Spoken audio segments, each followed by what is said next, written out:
And while gold and silver have been steady in dollar terms, they have been rising steadily in commodity terms, and silver is actually leading. And we saw the second biggest April drop in money supply ever, second only to 2022, which probably means we are going back into absolute deflation, which is going to make equities a little bit rough going forward. We're going to look at the long-term open interest situation in silver contracts derivatives in China, and how open interest has been falling hard since 2021. And if price is going up in China, the premium is very high. I think it's around 10% now. And I think silver prices in China are now at around $36. We can expect the same thing to happen in all derivatives markets for metals, open interest going down and price going up. In this video, Rafi Farber analyzes the recent trends in gold and silver prices, highlighting the impact of deflation, Federal Reserve policies, and market dynamics in China. He discusses the significant drop in money supply, rising premiums in Chinese silver markets, and the relationship between open interest in silver. Farber also touches on the potential for short squeezes in the bullion markets and the broader implications for investors. Don't miss his insights on what to expect in the short term for gold and silver. As I was saying, the COT reports, we need a reset in swaps. Swaps are bullion banks. The bullion banks are theoretically short gold. This is the gold, not silver. They are short gold theoretically in New York and long gold in London. I don't know if that's actually true. I hear both things. So in the black boxes, we can see highs in gold corresponding with lows, or with actually highs in short, because the more negative this goes, the more short the bullion banks are. So all the black rectangles are like that. We see a high in gold here. This is the March 2022 nickel squeeze, which squeezed all commodity derivatives, I think, and other derivatives also. We are at the similar numbers of short and bullion banks here in gold. And here is another high. This was silver squeeze, I believe, and a high in shorts, and same here. In 2020, this was the plunge, that tiny little plunge that freaked everybody out, this little thing over here, and it corresponded with a high in shorts in bullion banks. And same thing here at the top of the market in 2016, when miners were really at their top at that point. And we have here a high in gold and a high in shorts. And these other colored rectangles, I think they're red. I think that's what I picked. And we have here the 2008 bottom.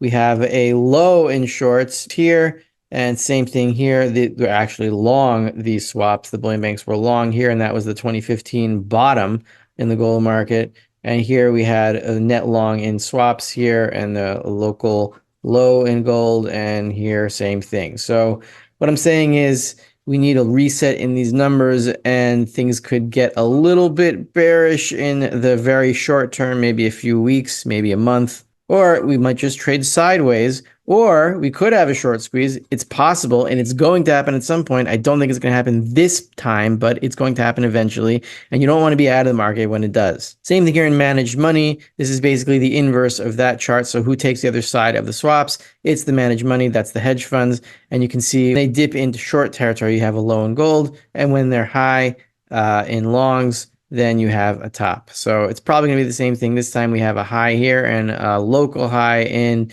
longs. It's about 150,000 contracts. We'll see what happens. Maybe we'll trade sideways, but I wouldn't expect a long, hard rally from here in the very short term, because the COTs don't reflect that right now. So if you're looking to add to your stacks, you have a little bit of time. I don't know how much, but it's not going to be that long. Now, I wanted to take the broad view in China and silver. People have been talking about silver in China, especially by Zhajun on Twitter or X or whatever it's called. So the price of silver in China last close, I think Thursday or Wednesday or one of those days, was $36.32 an ounce. That is a big premium. And what is going on in the long term in silver in China? Well, this is open interest in Chinese futures in silver. So we see here, from the top in August 2020, I think that is, where this could be silver squeeze, something around there. similar time frame. So we have a high in open interest here of looks like a little bit above 700,000 contracts, or was that 1.7 million contracts? I don't know. There's too many zeros here. I don't want to count them all, but it's a high here, whatever the number is. And open interest has been falling very hard and has continued to fall. And we're at lows not seen since around 2022. We've kind of evened out here, but I'm saying long term, open interest is falling and price is rising. So this is the trend that we will see in the COMEX that we haven't seen yet. With falling open interest and higher prices, this is basically a squeeze on the derivative holders and the contract holders. And we see here that volume has really dropped off a cliff here after very popular trading over here in the 2020, 2021 era. So what we're seeing in China is what we're going to see on the COMEX, though we haven't seen it yet. The COMEX and London, I think, will follow too. I wanted to go into the SOFR market, which is the secured overnight financing rate market, which is the repo market, the opposite of the reverse repo market, which is like, you could call it the reverse repo. Rafi Farber analyzes recent gold and silver trends, highlighting their steady rise in commodity terms. Silver, especially in China, is leading with prices around $32 an ounce and a 10% premium. He discusses a significant April drop in money supply, hinting at deflation and tough times for equities. Farber notes declining open interest in Chinese silver contracts, predicting similar trends globally with rising prices.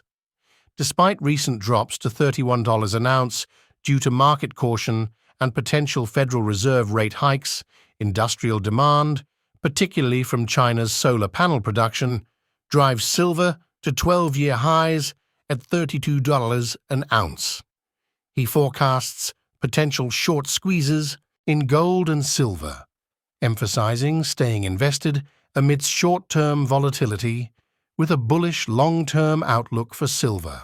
Or whatever. Don't call it that. That's kind of redundant. I want you to keep this picture in your mind. If you have an eidetic memory or a photographic memory, that would be ideal. If you don't, well, I guess you're just not good enough. So we have here, this is the volume in repos, how many dollars are trading overnight between banks, and we hit here the $2 trillion mark for the second time. Right here, this little line here is the $2 trillion mark. We hit it once at the year turn and once again. So we have volume in the SOFR market and the repo market rising with a very defined trend line over here in the black that I added in on paint because I'm awesome with paint.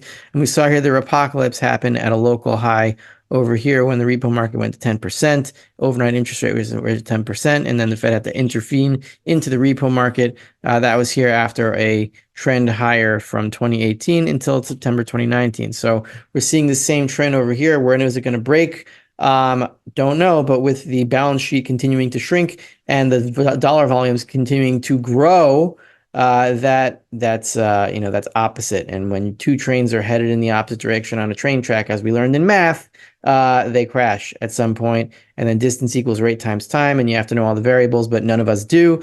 But it's going to lead to a apocalypse again or something like it, and the Fed is going to get involved, and then the metals are going to go nuts. So remember, I told you to keep this in mind. Well, it starts to head up in the middle of late 2022, right? Late 2022, the trend starts higher. So if you look at this is the COTs in the 2-year Treasury note. So in 2022, this starts to fall, meaning this is the amount of shorts held by the, I think these are the blue, whoever the blue is. I don't know who the blue is. I got rid of that key. So whoever's holding these shorts is somebody, and the shorts are at an all-time record high. And as these shorts increase, these short contracts in 2-year treasuries increase. This is a basis trade, right? They're selling the futures short and they're going long spot and profiting off the difference, which is like fractions of a penny. So as these shorts increase, the repo market volumes increase as well, because the repo market is how they're funding holding these contracts, holding these trades, and renewing it every night. So this is going to lead to some kind of explosion because the dollars is running out. They're not going to be able to fund these trades. There's going to be something going on in the basis trade, and it's going to disturb the bond market at some point soon. To the money supply, the numbers came in on Tuesday or Wednesday, sometime this week, and this is the seasonal drop in April, in the first 2 weeks of April, it was about 300 and something billion dollars, and it's an all-time high for the drop in money supply. This is only showing back to 2014, but if you go all the way, and then you see all these like zigzaggy lines, and you can't really make them out. But trust me, this is the second biggest drop. It was bigger than 2023. It was bigger. It was only smaller than the seasonal drop in money supply around tax day in 2022. The reason this happens is that taxes are paid, they go into the Treasury's account. The Treasury's account is not part of the money supply, and money supply shrinks. So if money supply is shrinking this strongly on tax day, we're headed back into absolute deflation, because in seasonal trends, money supply is not going to start growing again until around late August. So gold took a rest this week, but really so did commodities. The gold to commodities ratio is coiling at around whatever that number is, 8.03. It's just above the 200-week moving average of 8.01. So we're hanging on right here. Commodities as a whole are taking a rest. It's not just gold. Now, if we switch to silver, we can see that silver is actually leading gold versus commodities. We're at 0.11, whereas the 200-week moving average is 0.10. And silver continues to climb here, higher than gold, despite silver's fall yesterday. It looks good, and we broke a triple top here in silver to commodities, and it looks like we're sustaining above it, just as we are sustained above the silver squeeze high of $30.20 something.